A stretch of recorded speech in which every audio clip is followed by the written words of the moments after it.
Check this out. This is the DUNU Lunar box. It is so big, my hand doesn't even cover it anywhere near. I mean, it's huge. And I think if there's a competition for who has the biggest box for a pair of flagship IEMs, I think DUNU has just won it.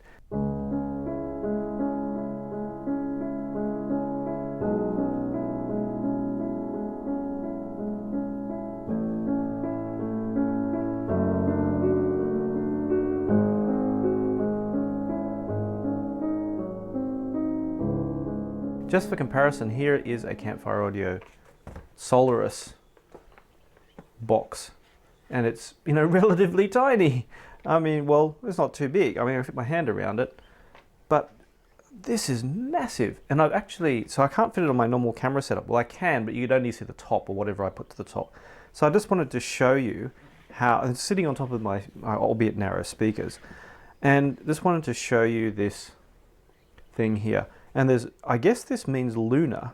I don't know what, I don't know Chinese, but it does look like, if you take away the left-hand part, it does show the Japanese symbol for moon, which is, I guess, similar in Chinese because their languages are related. And, well, I eventually received their flagship. It got stuck in customs, and then all sorts of drama since. And I just wanted to show you this box separately, and so I've set it up on the speaker because it's the easiest place to do it. And it's layered. And you have everything has markings on it. I'd have to, I don't know if I can lift the whole thing up. It has DUNU at the bottom on one flap, and this cool thing, Fly Me to the Moon. Fly me to the moon. On one of the others, and then Lunar, DUNU. And last but not least, pure beryllium. So we have Beryllium-Driver in-ear monitors. Now these are, I think, a demo model. They're actually serial number 0. They're not serial numbered, so it's actually a demo one they sent me. They didn't send me a retail one because I guess it's all they had. So, and inside, well, then you've got all this stuff there, this timeline of achievements written in Chinese, and if I spin it around, you can actually see the timeline going back. But we ended up, well, we're going to spin it around this way because it just happens to be the way up this is. And here we have these, and they're only 10 grams.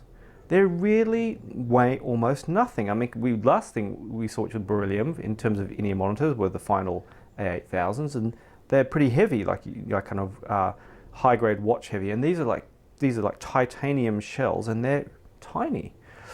So you get a whole lot in here, and I'll just pull the layers off one by one, and I think everything will stay nicely in place because what you get in the box is pretty crazy. Now, I've cheated slightly, I've opened this up before, but I wanted to show you. Now, first layer is below the IEMs is, well, the cable. And the cable is actually pretty thick and chunky, and it has the what looks like a Lemo connector with the cable system on it, and the cable adapters here, which I'll show you later.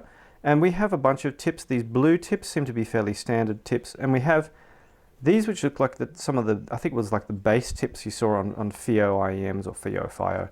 And then you have some spin fits. So if you can see these rotate around, they have the different spin fits. The funky thing about this is if you see the next layer, and I'll run out of space on the table behind me to put stuff, is there's another lot of spin fits. And we've got a deeper layer here. There's another set provided.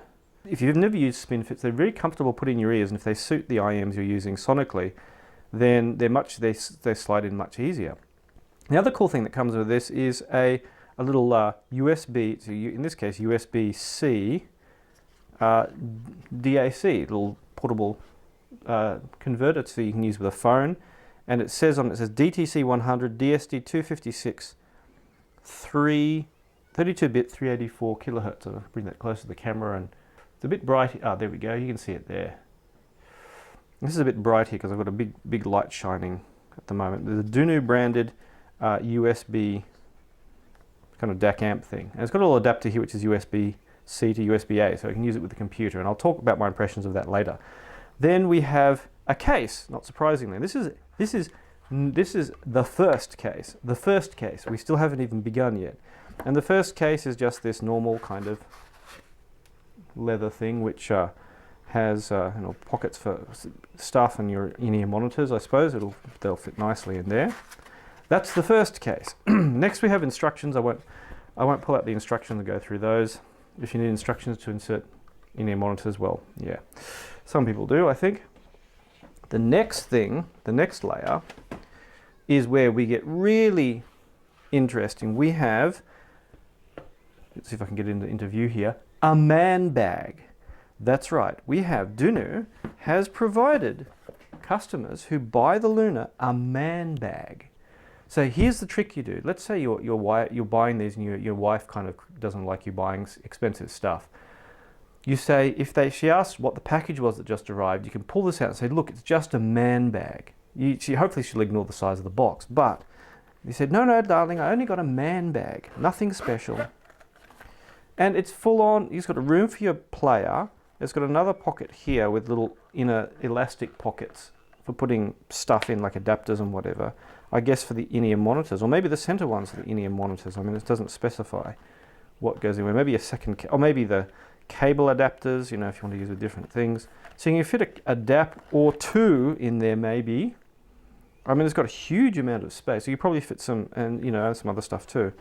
You get a full-on man bag, and it comes, as I said, I've already opened this up, so I know what's in there. It comes with a strap, which is in one of these things here. So it has a little strap that it comes with. You can clip on either side.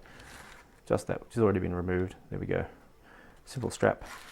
And the accessories, it comes with, airline adapter, and a 6.3mm adapter and that stuff, which kind of standard stuff that's in here. That's all that's left to show in here, and a little cleaner thing, a little cleaner brush as usual. So that's all that's in the second accessory box. You're not missing anything there. But I mean, talk about massive. So we have, it's this glorious stack of stuff. And if the camera's going to play well, because the lights are shining right on it, anything shiny. I mean, wow. I mean, talk about what a collection of stuff to include.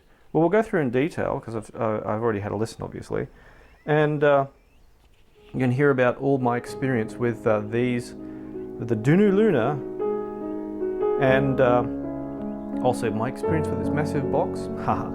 But how they sound compared with other IMs and how they sound on their own. So, sound. Well, actually, I want to talk about fit first because there are some things that they do really well. Interestingly, now remember they include a little DAC amp thing you can plug into your phone, this thing, and I'll get this out of the way. It did the job. It sounded okay. It wasn't really fantastic. I mean, no better or worse than say your good old iPhone adapter which Apple has. But I mean, who cares if it has DSD 380 and DSD 256 or whatever? I mean, who cares? It's not going to produce a lot of resolution, and it didn't. But I mean, thinking of stuff on the go, I mean, these would be perfect for on the go in one respect, in that they're light, really light. I mean, the cable is obviously heavier. What I would do, and also, I mean, this plug system is really cool. I mean, it looks really classy, really neat. They just pull off. I mean, people have copied these. The only penalty you get is this really long plug. I mean, compared to a regular plug, it is, well, it's long. I mean, yeah, but that's, apart from that, I mean, it's a neat system, and they provide all the ones available, including the good old Hi-Fi Man balance, which I think is being phased out essentially. So, good on them for that. What I would do, though, for portability is, because they look discreet, I mean, they don't look flashy. Like, I mean, you go around with these, everyone's going to notice. They look discreet, and they're light and comfortable, and they'll be robust too. I mean, you don't have to worry about scratching them or getting fingerprints on them because they're titanium. I get a line and backs cable for them. And those are Kevlar cables. They're fairly, well, I won't say indestructible, but very tough. And they'll be lighter, and they make for a good kind of I don't want to say high-end portable, but a good portable setup. So, that being said, sound is a little bit tricky to talk about because their tonality is a little bit unconventional. But I mean, it'd be easier to talk about if I compare them to other IMs, which I'm going to do. So what happens with these is, well, I kind of want to use a graph to talk about them. So I'll just go through some, rather than talk about graphs, which will take all day. Well, normally you have, your low bass, rumble, for example, and things like the A8000s have low bass rumble, but actually most bass that we hear is mid bass. So if you look at old style headphones like the Sennheiser HD650s or 6XXs that are very often sold, as now, you'll see that they actually have their peak is around the mid bass, whereas these actually, I mean, we're talking about headphones versus IMs, but just to compare, it's still relevant. I mean, say the A8000s have a low bass peak at around, what is it, 30, 40 hertz, which is, rumble area. And mid bass, 50 hertz and kind of up to, I don't know what we'd say, 200 hertz is where, bookshelf speakers can't go below about 50 hertz. It's actually the bass that you hear the most. So these have a bit of a peak somewhere around, well, about 100, 150 hertz, which is your mid bass area. I mean, they're still fairly gentle curve through the bass up to about 1 kilohertz. Now, both pairs of in-ear monitors, for example, then start to jump up. I mean, funnily enough, the A8000s jump up faster, so they actually push forward a bit of a forward mid-range, or 2 kilohertz mark. And then they have a dip at around 4 kilohertz, which is kind of critical, which I'm going to talk about in a minute. And then they have another couple of peaks, 5 kilohertz, your upper mids, low treble kind of thing, which is a bit too bright. And then another peak at 8 kilohertz, which is also, and this is what makes them sound quite bright, too much so in my opinion. These kind of have a shelf in the gap between that 2 kilohertz, about 3 to 4 kilohertz. Now, the problem with 4 kilohertz is if I find that 4 kilohertz, if it's too far forward, sounds kind of wonky and kind of off. And so, I mean, try this. Set up an EQ on your music and just push the slider for the 4 kilohertz range up, and you'll get an idea what I'm talking about. So I find that I call it the 4 kilohertz curse. If 4 kilohertz is too far forward, things sound off to me. And with some music, these did sound a little bit kind of weird. And the thing that really balanced this out was, sometimes we find the 8000s too bright, and well, in this case, the new Andromedas, some people will find them too dark. And the DUNU Lunas kind of have another peak, which is not anywhere near as high as that 3 to 4 kilohertz peak, somewhere about 5 decibels down. They have an 8 kilohertz peak, and then they kind of drop down at around 10 kilohertz. So they tend to lose air on things like cymbals. And the thing that bugged me about them, before I get into talking about individual music, is that percussion sounded kind of weird. Like, percussion sounded kind of flat. And so I really want to see a phase response graph for these, because that was the kind of the only thing, is they could sound a little bit wonky on some music. But let me talk about music and you'll understand. So my first detail retrieval. So let's go into good old David Chesky, Jazz and the New Harmonic, and good old Quiet Desperation. And, well, I mean, the whole album, as I've said in other videos, is really dependent on having a really high-quality system that you can pick out the nuances of the cymbals, because that is the whole kind of expression of the track comes through these cymbals and the subtle. And, this is the kind of track you wouldn't listen to in the car, or just have no emotional connection. But the closer you get to, the more detail you have, the more you feel it from this music. Now, the best I had with this album was probably the A8000s in terms of high-end in-ear monitors, and then also the MW10 Andromedas, which are kind of different. I thought these are similar but different, but the MW10 Andromedas got out a lot of detail on the subtlety, even though they were kind of dark sounding. These sit in tonality roughly between the A8000, not as bright, but not as dark sounding as the new MW10 Andromedas, and I felt that they didn't have quite as much detail as the best IEMs I'd tried, or the best headphones, for example. So, not bad at $1,700. I mean, they weren't like the poor Ditas, which just didn't have as much detail as anything I had above $900. And but they did have more detail than the Ditas, or I felt, than things like Fio's FA9 or the Meze Rai Penta.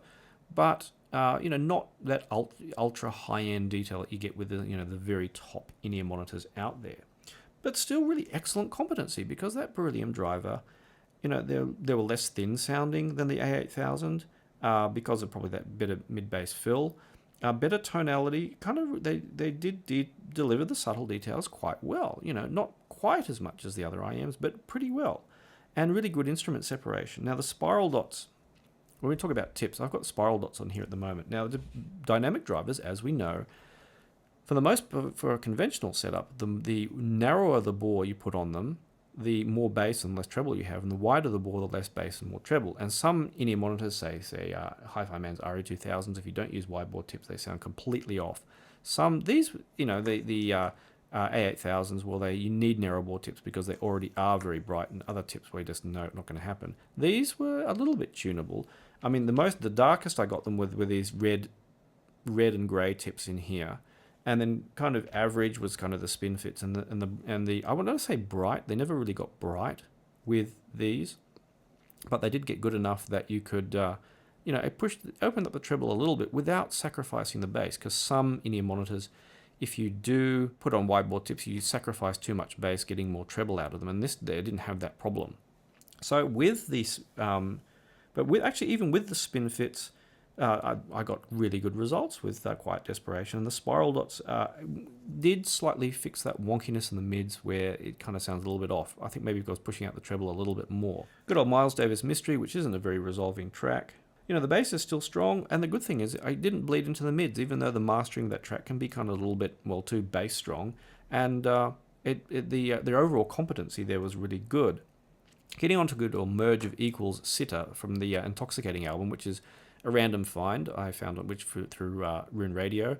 It's a kind of chill DJ, that kind of music, and it's mastered typically bright, and so the more muted treble on these made it for a good balance in the end, and it was less thick sounding than say the Andromedas, for example, and that made it kind of a little bit of a better balance in some ways.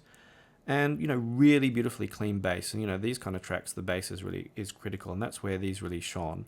Even though they don't have quite the low bass rumble of things like say the A8000, they still, because the bass was just very competent.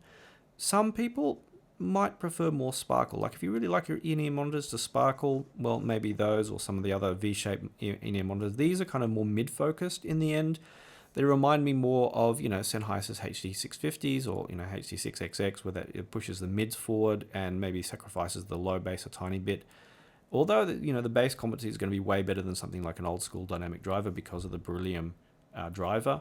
Like the HD650s, or also things like the full-sized headphones, Sony Z1Rs, they did tend to be a little bit too dark in the treble. I mean, the Sony Z1Rs are kind of similar. They do have a fair bit of bass. They do push the mids forward, and they do that really well, just like these do. But their treble was a little bit kind of not as good, and I think these remind me a lot of that. Back into some jazz, we have Mirrors by the Seed Ensemble, which is another track I've brought up before. And this is where I noticed the percussion, like the drums hits seemed a bit muted, and the mid-forward sound was a little bit strange with jazz. It worked better with something like Marc Ribot playing guitar, where it could bring the guitars really far forward and make that sound really nice. But otherwise, the presentation was, really competent. It was only really, again, the percussion was didn't come out quite right. And, the micro detail, again, wasn't quite there as it was the A8000 or MW10 Andromedas.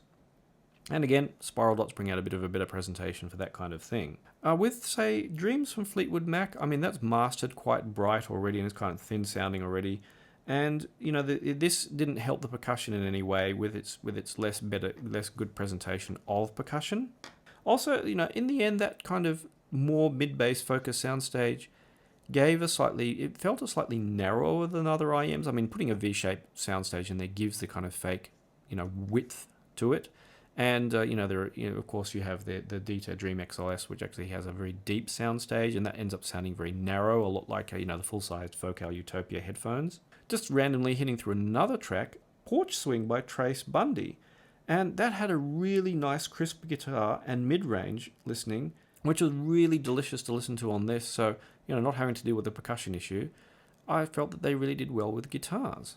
So in the end, they win the prize for having, the biggest box ever for, a flagship pair of in-ear monitors. And I think where they really shine would be as, again, put a pair of line and backs cables on them and, take them out maybe even just with something like this. And then make a pair of really kind of discrete high-end listening because, especially out and about, you're not going to get full detail anyway. And you don't want something that's going to be stabbing your ears with treble when you're out, when it's getting interfered with by outside sounds. High treble just ends up sounding too bright, which is why I said, darker IEMs like the Mesirai Penta are actually more realistic for taking out and about with you.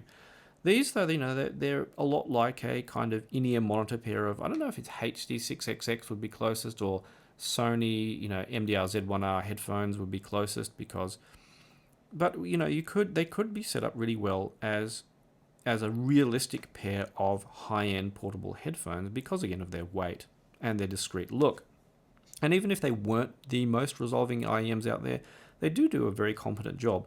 I only wish they did percussion better, because that was their really glaring weak point with the sound. So sometimes, just listening with them on their own, I really enjoyed listening with them.